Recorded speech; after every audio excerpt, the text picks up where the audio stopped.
Сейчас я покажу, как настроить деессер в Audacity.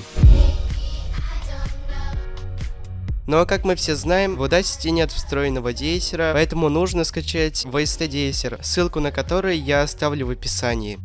После скачивания деессера его необходимо установить. Для этого открываем папку Audacity, открываем папку Plugins и вставляем в эту папку DLL файл под названием Speedfish. Это VST деессер. После этих действий заходим в Audacity, эффекты, добавить, удалить плагины. Здесь ищем Speedfish деессер и нажимаем включить. Все, после этих действий желательно перезапустить программу, но я этого делать не буду, так как плагин у меня уже был установлен. Сейчас я сделаю тестовую запись звука, тест звука. Для того, чтобы было проще, я уберу шумы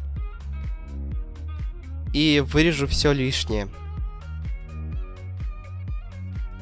Здесь не слишком ярко выражена буква S, но все же попытаюсь показать, как настроить деессер. Для этого нажимаем эффекты и листаем вниз, зажимая левую кнопку мыши.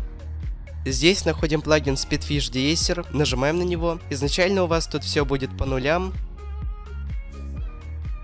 Для начала нам надо настроить тюн. Это настройка частоты, на которой звучит S и другие жалящие звуки. Обычно S звучит в районе 10 тысяч Гц, поэтому я поставлю ровно между 8000 и 12 тысяч Гц. Дальше идет чувствительность. По мере увеличения этого ползунка будет увеличиваться диапазон частот действия деессера. Как пример, она похожа на вот этот параметр в Adobe Audition. То есть, если мы увеличиваем этот параметр, то и увеличивается диапазон частот.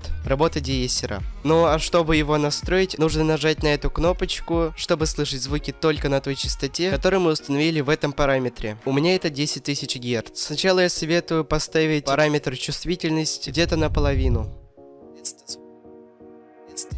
Сейчас мы отчетливо слышим S, но кроме S есть еще посторонние звуки. Поэтому я советую уменьшать параметр чувствительности, пока мы не станем слышать только звук S. После настройки чувствительности я советую настраивать параметр Def. Опять же, все это надо делать на слух, но для того, чтобы слышать результат, нужно снова нажать на эту кнопку.